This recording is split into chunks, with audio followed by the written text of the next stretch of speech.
Yang pertama terkait dengan perkara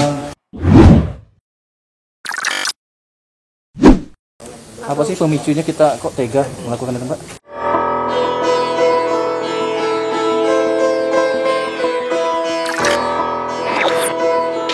Anda bosan dengan penampilan meja makan Anda begitu-begitu saja? Raja Mebel solusinya.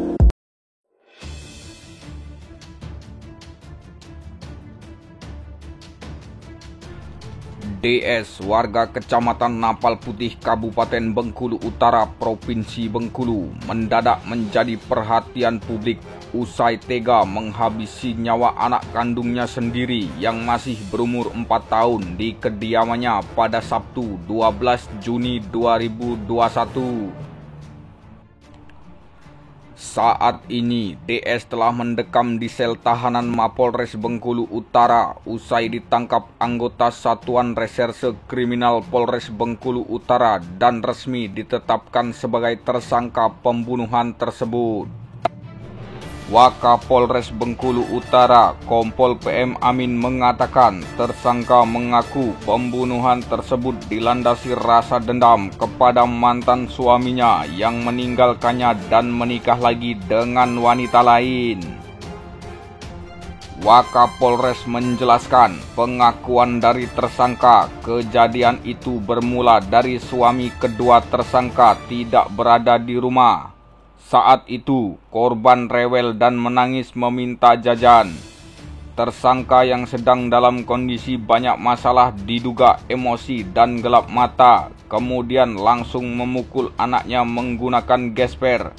Setelah itu, tersangka membenturkan kepala korban sebanyak 3 kali ke tembok hingga korban tewas. Usai melakukan perbuatannya, tersangka memindahkan jasad korban ke sudut rumah dan mengganti baju korban yang berlumuran darah, kemudian mencucinya dan membuang baju tersebut ke samping rumah melalui jendela. Hingga akhirnya, korban ditemukan meninggal oleh warga dalam kondisi dipenuhi semut. yang pertama penganiayaan terhadap anak. Kemudian yang kedua, penganiayaan seorang warga masyarakat. Yang pertama terkait dengan perkara pidana kekerasan terhadap anak yang mengakibatkan meninggal dunia. Pelaku DRS, DRS berusia 20 tahun sebagai rumah tangga. Motif daripada DRS ini melakukan penganiayaan terhadap anaknya itu karena rewel, karena yang bersangkutan atau korban rewel, kemudian menimbulkan kekesalan terhadap si anak. Kemudian pelaku ini melakukan pemukulan menggunakan hanger ke paha korban, kemudian memuncak kembali dengan membenturkan kepala si anak ke dinding. Kemudian pelaku dengan dilanjutkan dengan mencuci darah yang keluar dari pakaian korban. Setelah dicuci, pakaian ini dibuang melalui jendela dari luar rumah. Karena mengetahui anaknya meninggal dunia, menyampaikanlah kepada suami sirinya. Setelah disampaikan, mereka menyampaikan kepada warga. Dari warga menyampaikan ke kepala desa. Dari kepala desa baru sampaikan kepada pihak kepolisian, Polsek Napal Putih, kemudian berkoordinasi dengan Satreskrim, sehingga dengan gerak cepat kita melakukan olah TKP, melakukan penyelidikan, dan kuat pelakunya adalah orang tua daripada korban berinisial DRS tersebut.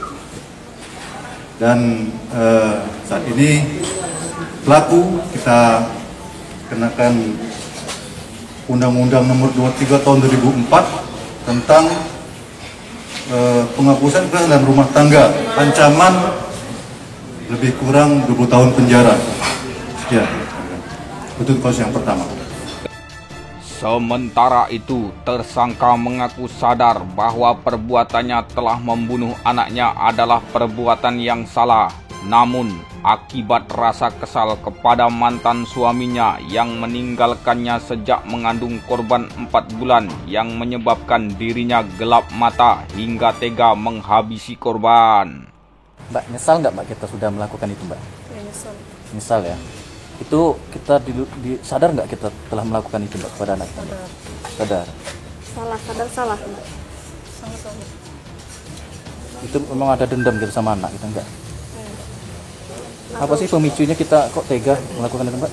Cuman karena anak rewel, masa karena anak rewel? Apa ada kekesalan lain dengan suami sebelumnya? Masalah sama suami yang sebelumnya ada. Jadi ke bawah-bawah Bawa anak. Kesalnya sama suami yang lamanya apa Mbak? masalahnya.